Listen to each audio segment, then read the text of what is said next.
በአሜሪካ መንግስት ተቀባይነት ያገኙ የዚህ በሽታ ክትባቶች የሚከተሉት ናቸው።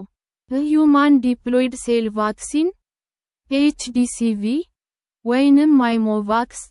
ይህ መድኃኒት በብዛት ጥቅም ላይ የሚውል መድኃኒት ነው።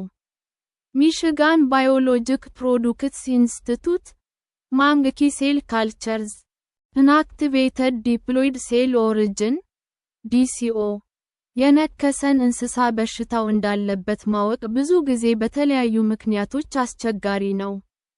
ስለዚህ ክፉን አስቦ መድኃኒት በአስቸኳይ መጀመር ተመራጭ ነው። ኤክስቴንሲቭ ውንድ ዋሽንግ፣ ይህ ማለት የተነከስንበትን ቦታ ይህንን ቫይረስ ሊገድሉ በሚችሉ ኬሚካሎች (ሶፕ አንድ ዋተር፣ ዴተርጀንት፣ ፖቪዶን አዮዳይን ኦር አደር ሳብስታንሰስ ዳት ኪል ዘ ሬቢዝ ቫይረስ) ለ15 ደቂቃ ማጠብ ነው።